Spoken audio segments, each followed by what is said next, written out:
I had just had a good run of projects, the kind of thing where you're like, man, I am enjoying this work. It's going really well. I'm proud of the stuff that I'm putting out there. It's getting done in the right amount of time. And then disaster struck. I had a string of projects to do, so I did my little time estimation and said, okay, so this one's gonna take about that long, and then this one's gonna take about that long, and then this one's gonna take about that long. The only problem was this one didn't take that long. So I started working harder on it, trying to get more done in less time. And of course, this whole time the email's piling up because I don't have any time to do that right now. And then my team is asking, hey, where are you on that project? And I'm over here losing sleep, working too hard and feeling terrible about the work that I'm doing. All because I slipped up on how long I thought it would take to do something. So I looked into project time estimation to figure out how can I get better at this whole thing, and realized that I'm not the only one who has a hard time with it. There's actually a bunch of studies out there about what researchers call the planning fallacy, which the gist of it is basically this. We are all way too optimistic about how long we think it's gonna take us to finish something. Now, maybe I'm just talking to myself here, but here's the deal. If we can figure out how to more accurately estimate how long a project's gonna take us, my hunch is we can spend more time doing work we're proud of and less time in that stressy, crappy, rush kind of work that we all hate. So here are 5 tips to help you estimate how much time a project's gonna take you to finish.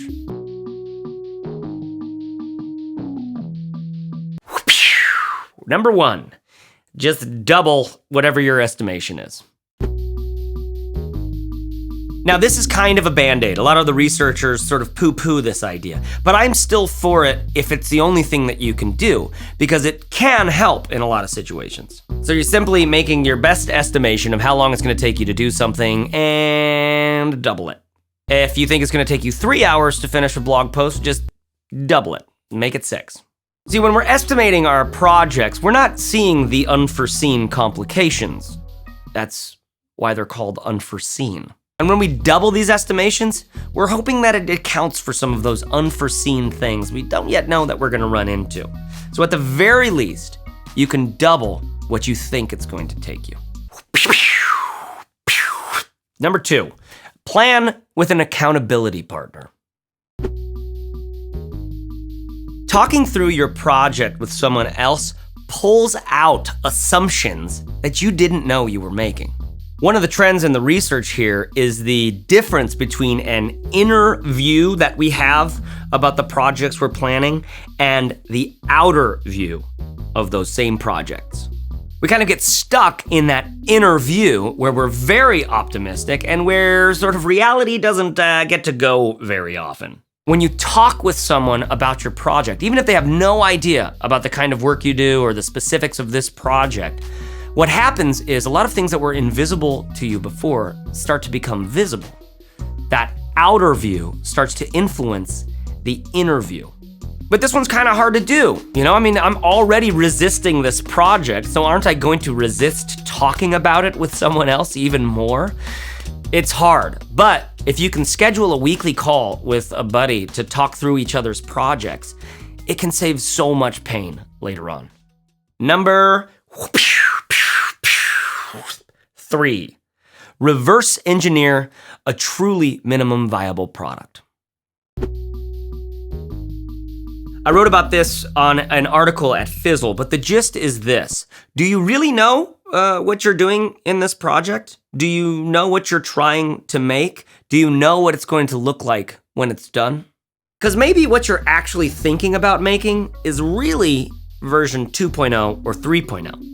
And you need to get back to a completely ruthlessly focused 1.0 where you can be 100% clear on what it is you're actually making. I lay out the steps for exactly how to do that in an article, which I'll link to at the end of this video. Number 4, keep a daily productivity journal.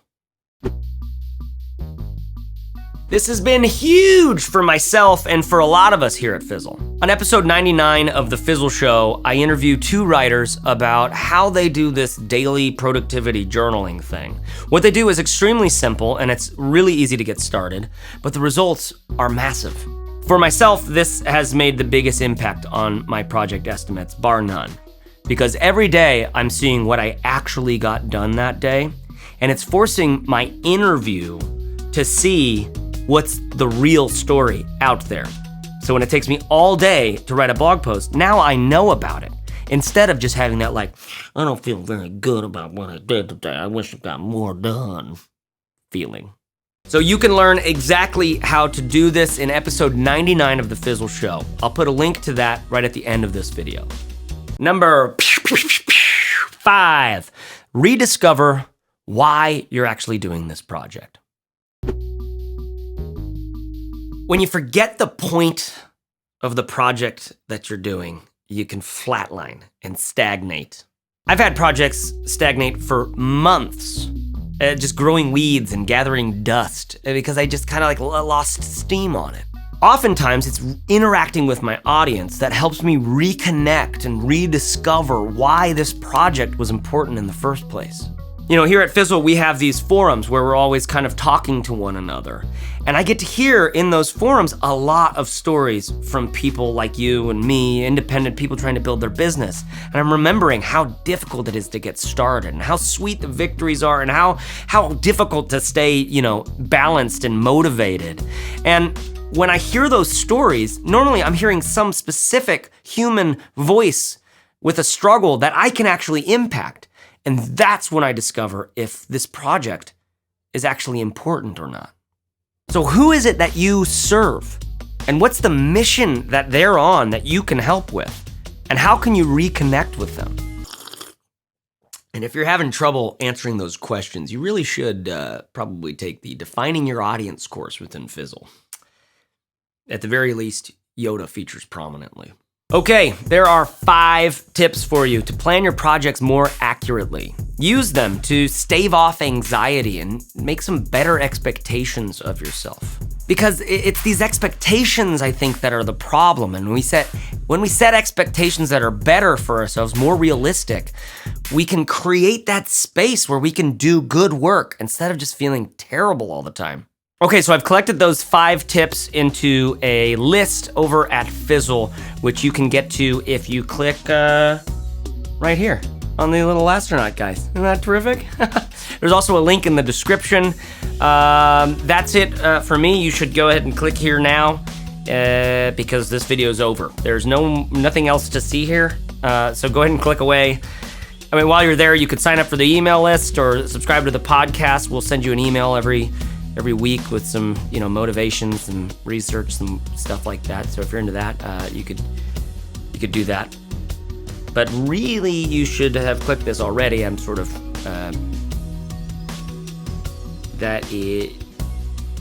you're still here. Okay. How do I communicate this? Is time for that. This has all the answers to the thing, to all the links to that podcast and that article on how to reverse engineer a minimum viable product, and you're still here. Again, this is done. This is over right now. This is,